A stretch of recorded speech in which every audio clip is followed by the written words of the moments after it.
Aku berdiri di depan pondok kumuh ini. Berusaha menenangkan diri dan masuk ke dalam. Selangkah ke dalam dan pintunya tertutup rapat. Aku panik lalu menggedor pintu. Biarkan aku keluar, biarkan aku keluar. Tapi hanya tawa mengerikan yang terdengar. Sesaat kemudian bisa kurasakan seseorang mendekat padaku. Aku berbalik dan ketakutan dengan apa yang kulihat. Hey, Clover di sini. Orang yang baru saja ketakutan setengah mati. Aku tahu sangat memalukan. Biar ku beritahu kalian bagaimana aku bisa berada dalam situasi seperti itu sejak awal. Tapi sebelumnya, silakan like dan subscribe. Aku dulu punya segalanya. Aku datang dari keluarga ahli jantung terkemuka yang telah banyak berkontribusi dalam bidang medis. Dan sebagai generasi penerus keluarga Howards, aku merasa sangat bangga meneruskan jejak mereka, yaitu dengan meraih gelar sarjana kedokteran di Harvard dan menjadi dokter. Itulah kenapa selalu kupastikan catatan akademisku adalah yang terbaik. Aku sekolah di sekolah swasta yang elit ini dengan nilai sempurna di setiap mata pelajaran dan menjadi ketua kelas. Akhirnya persiapan pesta dansa musim dingin selesai, jadi aku bisa duduk santai dan menyaksikan malam yang ajaib ini menjadi nyata. Tiba-tiba ponselku mendapat notifikasi. Itu artikel tentang orang tuaku dan bagaimana mereka terlibat dalam sebuah operasi yang merenggut nyawa seorang pasien. Tak mungkin ini nyata. Tapi saat aku mendongak, semua orang memberiku lirikan sinis. Astaga, sebaiknya aku pergi temui orang tuaku sekarang. Aku harus bertanya segera setelah aku menemukan mereka. Ibu, ayah, apa yang dikatakan media itu tak benar kan? Sayang, dengarkan. Saat pasien itu dibawa masuk, tak banyak yang bisa kami lakukan kepadanya. Itu sudah terlambat. Ternyata dia dari keluarga Albert, keluarga yang sangat berkuasa di negara ini. Mereka tak bisa menerimanya dengan baik, terutama putranya. Dia menyalahkan orang tuaku atas kematian ibunya, yang artinya krisis di media ini adalah perbuatannya. Orang tuaku menjelaskan padanya berulang kali, tapi tak berhasil. Sekarang dia bahkan mengambil tindakan hukum melawan mereka. Mereka tak punya pilihan lain kecuali hadir di pengadilan. Insiden ini dengan cepat menjadi pembicaraan di kota. Semua orang melontarkan sindiran pada kami. Astaga, semua kekacauan ini membuatku gila. Clover, selesaikan persamaan ini. Clover, hentikan! Seluruh ruangan terdiam sejenak, lalu menatapku seolah aku ini orang aneh. Kuambil bukuku dan bergegas keluar kelas, tapi tetap saja bisik-bisik mengikutiku kemanapun aku pergi. Tak ada tempat lain untukku berada, jadi aku lari pulang saja dan menangis karena frustasi. Orang tuaku masuk dan sangat khawatir padaku. Mereka pikir mungkin lebih baik jika aku tinggal di tempat tanteku. Tapi ibu, ayah, aku tak bisa meninggalkan kalian di sini. Kau tak meninggalkan kami, hanya saja semuanya sedang kacau sekarang, dan kami tak ingin kau terkena dampaknya. Lagi pula ini hanya sementara, setelah gugatan selesai kita akan berkumpul kembali. Janji? Janji. Saat aku tiba di rumah tanteku, dia seperti terganggu. Kamarmu ada di loteng, kau di sini hanya sementara, jadi jangan membuat keributan. Sudah cukup buruk orang tuamu tertampar tuntutan hukum. Tak lama aku terima sebuah pesan. Ibu memeriksa kabarku. Sebaiknya aku tak membuatnya khawatir, ya kan? Tapi jujur, aku tak yakin bagaimana aku akan bertahan di tempat ini. Hari pertama di sekolah, aku harus naik rongsokan ini menuju ke sana. Bersepeda sendiri membuatku berkeringat seperti anjing. Tak lama, ada anak laki-laki lewat dan meneriakiku. Hei, badanmu longsor. Apa? Ku bilang banmu bocor. Oh, itu menjelaskan sekali. Dia membantuku memperbaikinya. Beberapa menit kemudian, sepeda itu sudah bisa dipakai. Anak itu bernama Percy. Dia bersekolah di tempat yang sama denganku. Dan hari ini juga hari pertamanya. Jadi, kami tiba di sekolah bersama. Segera saat kami memasuki lorong, semua menatap kami. Tiba-tiba, dua cewek datang lalu menyeretku ke samping. Siapa kau? Kenapa kau bersama Percy? Kau bukan pacarnya, kan? Astaga, aku bertemu dengannya 10 menit yang lalu. Aku bahkan tak mengenal siapa dia. OMG, kau ini tinggal di bawah batu atau apa? Dia itu Percy Albert, pewaris tunggal keluarga Albert yang berkuasa. Nama itu, apa mungkin itu kebetulan? Anak dari orang yang bersikeras menuntut orang tuaku bersekolah di tempat yang sama denganku? Tunggu dulu, Clover. Ini bisa jadi kesempatanmu untuk memanipulasinya agar mencabut gugatan. Dan boom, semuanya akan kembali seperti sedia kala. Kita lihat saja, aku bisa membuatnya jatuh hati padaku. Semua orang akan lakukan apa saja demi cinta, ya kan? Untung bagiku, aku dan Percy berada di kelas biologi yang sama di mana kami mengerjakan tugas berpasangan. Dua cewek sebelumnya, Holly dan Jodie, mulai bertengkar untuk menjadi pasangan labnya. Sementara dia langsung memintaku. Nah, tak perlu susah payah dan mangsa sudah masuk ke jebakanku. Malam itu kulihat akun media sosialnya dan mengetahui kalau dia sering main golf di Rolling Greens. Aku bisa menjadi caddy, hanya perlu mendaftar untuk posisi itu. Aku langsung diterima dan dengan cepat membiasakan diri dengan pekerjaan. Oh, dan aku kebetulan memeriksa jadwal golf versi dan sama sekali tak merencanakan pertemuan kebetulan ini. Kuparkir kereta golfku siap untuk meraih boneka Kenku. Tapi entah bagaimana yang berdiri di hadapanku adalah Holly dan Jodie. Kenapa kau lama sekali? Apa kau tahu betapa panasnya ini? Paling tidak aku masih punya kesempatan dengannya di lapangan. Tapi segera saat para cewek pirang ini melihat Percy, mereka terbang ke arahnya seperti ngengat mendekati api. Jadi aku ditinggal untuk membawa tas-tas berukuran manusia. Iu, dia bau keringat. Tolong jaga jarak. Stop, kau bersikap jahat. Clover, biar ku bantu membawanya. Trims, kau datang untuk menyelamatkanku lagi. Jangan khawatir. Aku tak tahu kau kerja di sini. Ya, aku cukup mahir bermain golf. Oh iya, untuk pukulan 50 yard, kau mungkin mau menggunakan tokat pemukul ini. Tempatkan dirimu di tengah, lalu ayunkan ke belakang dengan baik. Percy menerima saranku dan melakukan pukulan. Baiklah. Hei, maukah kau menjadi caddy pribadiku? Entahlah. Ayolah, bantulah teman. Oke, satu syarat. Saat waktunya tepat, kau harus membalasnya. Kapan tepatnya itu? Aku sangat penasaran sekarang. Kau tunggu saja. Sejak itu, kami selalu bersama-sama bermain golf dan bersembunyi dari Holly dan Jody. Hei, apakah punya waktu luang Sabtu ini? Karena kau telah membantuku dan sebagainya, aku ingin membalasmu. Yes, rencanaku berhasil. Aku sangat bahagia hingga ingin lompat dan teriak.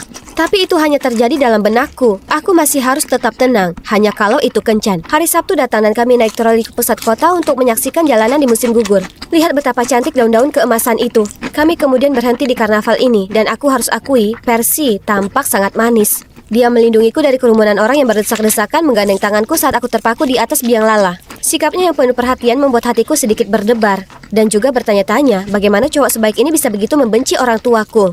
Saat sinar mentari terbenam, karnaval menyala, dan mata Percy tiba-tiba terlihat melamun. Hentikan, Clover. Kau seharusnya membuatnya jatuh hati padamu, bukan sebaliknya. Perjalanan berakhir, dan aku langsung segera pergi mengambil minuman untuk menenangkan diri. Tapi astaga, aku tak bisa menemukan dompet dimanapun. Apa yang harus kulakukan? Permisi, aku akan bayar miliknya. Berapa habisnya? Terima kasih banyak. Aku berhutang banyak padamu. Tak usah dipikirkan. Paling tidak berikan aku kontakmu, aku akan mengembalikannya padamu. Apa itu caramu untuk mengajakku keluar? Tidak, aku... Baiklah, kalau pacarmu tak keberatan, berikan tanganmu. Temui aku di kedai kopi Karibo hari Senin jam 8 pagi. Kau yang traktir. Setelah kencan itu, aku yakin Percy punya perasaan padaku. Aku hanya perlu membuatnya menyatakannya. Kemudian kulihat Dam dan Dumber mengendap-endap di sekitar lokerku. Mereka mencoba memalsukan pesan dari Percy untukku. Beritahu dia untuk menemui Percy di rumah hantu di dalam hutan. Kemudian kita akan membuatnya terperangkap di dalam. Jebakan payah. Tapi kurasa aku bisa mengikutinya dan membuat Percy beraksi. Bagus, dan tentu saja harus kuberitahu Percy kemana aku akan menuju. Aku tahu ini jebakan bodoh, tapi suasana yang menyeramkan itu masih membuatku merinding. Aku berdiri di depan pondok yang kumuh ini, berusaha menenangkan diriku sendiri lalu masuk ke dalam. Satu langkah ke dalam, lalu pintu tertutup rapat. Aku panik, menggedor pintu itu. Biarkan aku keluar, biarkan aku keluar. Tapi tak ada gunanya, hanya suara tawa mengerikan yang terdengar. Tak lama kemudian aku bisa rasakan seseorang datang mendekat padaku. Aku berbalik, begitu ketakutannya wajahku jadi pucat pasi. Oh, hantu! Berhentilah menjerit, anak bodoh. Aku belum jadi hantu. Dia orang sungguhan? Clover, jangan khawatir, itu cuma kakekku. Kakek? Apa yang kakekmu lakukan di sini? Ini rumahku. Jadi ini dulunya adalah rumah kakeknya saat dia masih kecil. Sejak ibu Percy meninggal, kesehatan kakek menurun. Tak ada seorang pun di keluarga yang memperdulikannya kecuali Percy karena mereka semua tenggelam dalam kesedihan dan kebencian. Percy juga berduka atas ibunya, tapi harus tetap tegar untuk kakeknya. Jadi dia membawa kakeknya kembali ke rumah yang tenang ini, berharap kakek akan merasa lebih baik. Di saat itu aku merasa tak enak atas apa yang menimpa Percy dan keluarganya. Kehilangan orang yang mereka cintai pasti sangat menyakitkan. Aku tiba-tiba memahami motifnya sekarang, dan dia sungguh membutuhkan pelukan ini. Clover, kurasa aku jatuh cinta padamu. Aku terpana mendengar kata-katanya, menatap matanya, aku tahu ini nyata, dan apa yang kurasakan terhadapnya juga tulus. Kami bisa mengatasi hal ini, ya kan? Aku akan cerita kenyataan dari sudut pandangku. Dia akan paham. Percy, aku tapi telepon dari ibuku mengubah segalanya. Sayang, kita kalah dalam kasus ini. Putra mereka telah mengambil semuanya dari kita, properti kita, warisan kita. Ayahmu sangat tertekan. Dia hampir saja terkena serangan jantung. Mendengar kata-kata ibuku, air mata mengalir di pipiku. Apa yang kupikirkan? Bagaimana mungkin kami bersama? Setelahnya, aku sepenuhnya menghindari Percy. Aku juga putuskan untuk pindah dari tempat tanteku dan mencari tempat baru. Dan coba tebak siapa yang mencarikanku? Itu Hunter, cowok yang kutemui di karnaval. Kami akhirnya pergi kencan minum kopi. Dia tampak tenang dan tahu banyak tentang kota ini. Jadi kutanya apa dia tahu tempat di mana aku dan orang tuaku bisa tinggal, karena mereka akan segera pindah ke sini. Lihat tempat ini, cukup nyaman kan? Hunter cukup baik untuk membantuku pindahan. Kemudian ada yang mengetuk pintu. Aku membukanya dan melihat Percy. Dia sangat khawatir dan pergi mencariku. Tapi saat dia melihat Hunter, dia tercengang. Tak kusangka kau temukan tempat ini begitu cepat, Dick. Tunggu, kalian berdua bersaudara? Sayangnya ya. Dan kami seharusnya berduka atas mendiang ibu kami. Tapi disinilah dia, memadu kasih denganmu. Jika kehilangan ibu bukan masalah besar baginya, kita lihat seperti apa dia akan merasa kehilanganmu. Jangan berani kau menyentuhnya. Atau apa, kau akan memukulku? Kalian keluarga Albert terburuk. Apa menghancurkan keluargaku masih belum cukup? Apa yang kau bicarakan? Aku Clover Howards. Orang tuaku adalah dokter yang berusaha menyelamatkan ibumu, tapi mendapat hukuman karenanya. Aku begitu bodoh mengira aku bisa meyakinkanmu untuk menghentikan tuntutan hukum. Keluargaku kini berantakan. Puas? Aku tak tahu. Keluar! Jangan pernah mendekatiku lagi. Percy harus beranjak pergi dengan wajah penuh penyesalan. Beberapa hari kemudian orang tuaku tiba. Kuceritakan ke mereka semua yang telah terjadi. Tapi mereka bilang anak yang mengajukan tuntutan sebenarnya adalah Hunter, bukan Percy. Ternyata kondisi keluarga mereka rumit. Hunter dulu hilang saat berusia 7 tahun dan baru-baru saja dia kembali. Tapi kemudian di luar dugaan ibunya meninggal. Dia pasti sangat menderita hingga harus melampiaskannya pada kami. Percy di sisi lain sangat peduli dan pengertian. Dia sudah lakukan semua yang dia bisa untuk menghentikan saudaranya. Dan aku hanya salahkan semua ini padanya. Aku harus perbaiki ini. Saat aku tiba di pondok, Percy sedang berusaha hentikan Hunter agar tak mengganggu keluargaku lagi. Kau tak berhak bicara soal ini. Kau tumbuh besar dengan cinta ibu, sementara aku tak mendapat apapun. Dan kau bahkan tak tunjukkan penghormatan yang layak untuknya. Kita bisa berduka atas dirinya dengan cara yang berbeda. Ibu tak ingin kita tenggelam dalam kebencian. Ibu tak akan ingin kita berteman dengan orang yang tak bisa menyelamatkannya. Dan kau jatuh cinta kepada putri mereka? Pengkhianat. Hunter hendak memukul Percy. Aku harus menghentikannya. Cepat. Clover, kau sebaiknya pergi sekarang. Tidak, aku datang ke sini untuk minta maaf padamu. Kita harus selesaikan masalah ini. Kalau begitu, ayo kita ngobrol. Aku hampir saja merasakan tinju Hunter saat Percy datang di antara kami dan menerima pukulan penuh. Kami berdua akhirnya terjatuh di lantai dan saat kami melihat ke atas, kakek mereka sudah ada di sana dan menyaksikan semuanya. Percy, Hunter, berhenti bertengkar.